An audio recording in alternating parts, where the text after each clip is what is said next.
Баршаңызға қайырлы күн, құрметті менің көрермендерім, менің каналыма қош келдіңіздер. Бүгінгі видеода сковородкада дайындалатын ешқандай духовканы, миксерді қажет етпейтін оңай торттың рецептісін бөліскім келіп тұр. Дәмі енді күшті болып шығады, бірақ жасалу жолы өте оңай.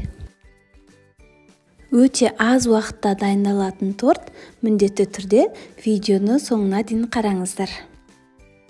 Құрамына керекті заттарды астындағы описание бөліміне жазып қалдырдым. Ең алдымен ыдысымызға 3 дана жұмыртқамызды салып, венчикпен жақсылап араластырамыз. Одан кейін қантымызды, сүтімізді құямыз және де сұйық майымызды құйып, жақсылап барлығын араластырамыз. Келесі ұнымыздың үстіне какао және де разрыхителімізді салып, қасықпен араластырып аламыз. Құрғақ ингредиенттерді бөлек араластырған өте дұрыс болады.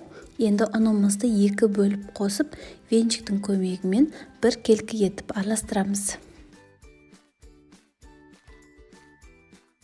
Венчикпен жақсылап араластырамыз, арасында ешқандай түйіршіктер қалып кетпеуі керек. Міне осындай сұйық масса болып шығады.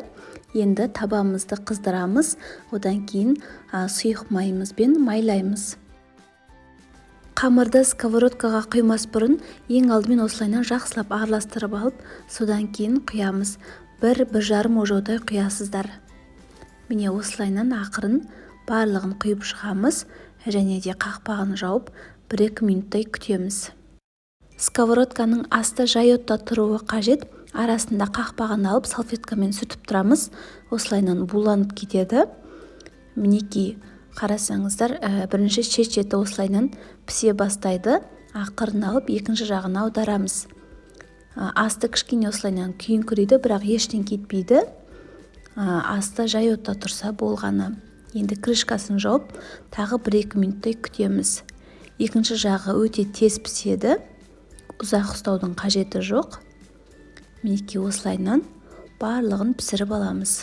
Міне қарасаңыздар, бірінші коржымыз дайын.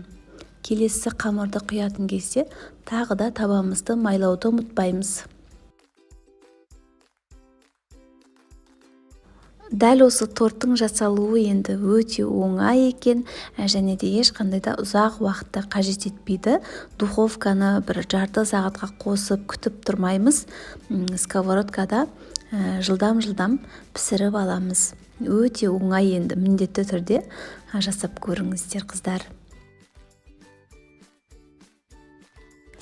Міне біздің корждарымыз толықтай пісіп шықты. Қарасаңыздар, өте жұмсақ болып шыққан. Негізінде форманың диаметрі 20 см болғаны дұрыс. Одан үлкендеу болса, екінші жағын аударғанда біздің корждарымыз жыртылып кетуі мүмкін. Өте нәзік болып келеді. Енді крем дайындаймыз. Бізде де крем өте қарапайым. Кәдімгі қаймақты аламыз. 25% болғаны жақсы. Оған 3-4 қасықтай осындай үзгішөңкә қосамыз.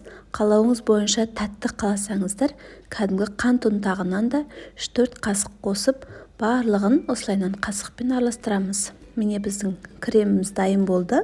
Енді тортымызды жинаймыз. Негізінде сүтпен пропитка жасаудың қажеті жоқ. Корждың өзі өте жұмсақ болып тұр, бірақ мен жасап көрдім. Енді кремді осылайынан 3-4 қасықтай қосып, осылайынан видеода көріп тұрғандарыңыздай тортты жинаймыз.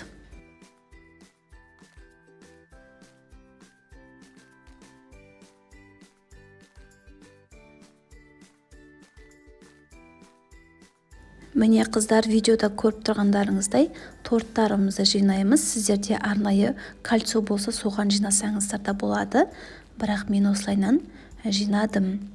Құрметті қыз-келіншектер, астындағы подписаться батырмасын басып, менің каналыма тіркелуді ұмытпаңыздар. Алдағы уақытта сіздермен өте оңай рецепттермен және де пайдалы рецепттермен бөлісетін боламын.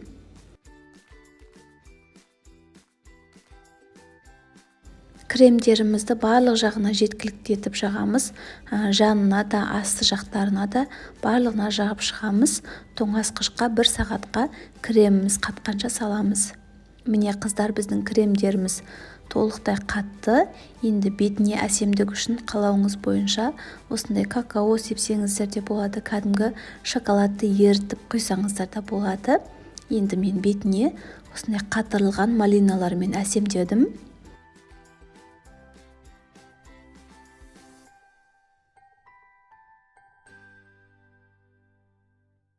Міне қыздар, біздің сковородкада дайындалған өте оңай тортымыз дайын болды. Міндетті түрде осы мен көрсеткен рецепт бойынша жасап көріңіздер. Өте жұмсақ болып шыққан, бір дегеннен кесіп дастарханға ұсына берсеңіздер болады.